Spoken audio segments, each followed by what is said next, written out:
আসসালামু আলাইকুম, কেমন আছেন সবাই? অনেকদিন পর নতুন একটা ভিডিও নিয়ে চলে আসলাম আপনাদের মাঝে। আজকে বানাবো আমি মজাদার টমেটোর ভর্তা। এই তো টমেটোগুলো ভালো করে ধুয়ে কিন্তু আমি কেটে নিয়েছি, শুধু 2 ফালি করে নিয়েছি। এর মধ্যে কিন্তু তেল ছাড়া আমি এই টমেটোটাকে ভেজে নেব। এই যে দেখতেই পাচ্ছেন, বসিয়ে দিয়েছি আমি একটা প্যানের মধ্যে। এক পিঠ হয়ে গেছে, এখন আমি কিন্তু উল্টে পাল্টিয়ে নিয়েছিলাম, আর কিন্তু পানি উঠে গেছে প্রচুর পরিমাণে। এই যে এখন আমি উল্টে পাল্টিয়ে নেব, আর পানিগুলো কিন্তু একদম শুকিয়ে নেব আমি। আর এই ভর্তাটা হলে কিন্তু একদম পেট ভরে ভাত খাওয়া যায়। আমার তো ভীষণ ভীষণ পছন্দ, মিমেরও কিন্তু ভীষণ পছন্দ এই টমেটো ভর্তাটা। এই তো টমেটোগুলো কিন্তু অলরেডি হয়ে গেছে আমার। এখন কিন্তু আমি চুলার আঁচটা অফ করে দেব। এই যে একদম পানিগুলো শুকিয়ে গেছে। আর এদিকে আমি আলুর ভর্তা করে নেব, তার জন্য কিন্তু আলুগুলো সিদ্ধ করে ছিলে নিয়েছি। এখন আমি ভর্তাটা বানিয়ে নিতেছি। এই তো বেশি করে কিন্তু আমি পেঁয়াজ, মরিচ আর তেল দিয়ে দিয়েছি, সরিষার তেল দিয়ে মেখে নিয়েছি ভালো করে। এই তো ভর্তাটা আমার অলরেডি হয়ে গেছে মাখানো। এই যে দেখতে পাচ্ছেন। আর আলুর ভর্তাও কিন্তু ভীষণ পছন্দের একটা জিনিস। ডাল হলে, আলুর ভর্তা হলে কিন্তু আর কিছুই লাগে না আমাদের। এই যে ভর্তাটা সুন্দর করে একটা বাটিতে নিয়ে নিয়েছি। এখন কিন্তু আমি টমেটোর ভর্তাটা করে নেব। এই যে বেশি করে পেঁয়াজ কুচি দিয়েছি, আর কিন্তু 4 পিস মরিচ দেবো আমি এখানে, একটু জাল জাল করে বানাবো। আর লবণ দিয়ে নিচ্ছিলাম, দিয়ে কিন্তু আমি কষলেই নেব।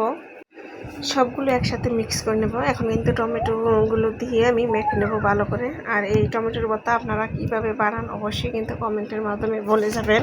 আমি কিন্তু এভাবেই বানাই প্রতিনিয়ত, আমার কিন্তু ভীষণ ভালো লাগে। এই যে মাখার পরে কিন্তু আমি বেশি করে সরিষার তেল দিয়ে দিয়েছি এখানে। আর সরিষার তেলটার কারণে কিন্তু বেশিরভাগ মজা লাগে খেতে এই ভর্তাটা।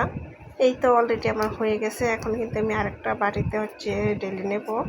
আমি কিন্তু খালি ভর্তাগুলো খেয়ে নিচ্ছিলাম একটু একটু করে। আমার কাছে কিন্তু ভীষণ মজা হয়েছিল ভর্তাগুলো। এই তো রেডি হয়ে গেল টমেটোর ভর্তা মজাদার। আর কি রান্না করছি আমি এখানে দেখতেই পাচ্ছেন। আলুর ভর্তা করছি, টমেটোর ভর্তা করছি। আগের একটু মাংস তরকারি ছিল, ওইটা আমি গরম দিয়ে নিয়েছি। আর এখানে সজনে ডাঁটা দিয়ে আমি মসুরির ডাল রান্না করছি। তো এগুলো দিয়ে কিন্তু একদম মজা করে পেট ভরে খেয়ে নিয়েছিলাম সবাই মিলে। তো কেমন হয়েছে আজকের রেসিপিগুলো অবশ্যই জানাবেন আপনারা কমেন্টের মাধ্যমে। আর হুট করে আমি বারান্দায় চলে আসলাম, দেখতেছি আমার গাছগুলোকে। ছোট ছোট গাছ লাগিয়েছি আর কি কয়েকটা। এই যে এখানে অ্যালোভেরা গাছ, আর এটা বেলি ফুলের গাছ। আমার কিন্তু ভীষণ ভীষণ পছন্দের একটা গাছ এই ফুলটা। যখনই ভালো না লাগে আমি কিন্তু বারান্দায় বসে থাকি গাছগুলোর সামনে। তো দেখতেই পাচ্ছেন আনাচে কানাচে কিন্তু ফুলের কলি দিয়ে ভরে গেছে পুরো গাছটাতেই।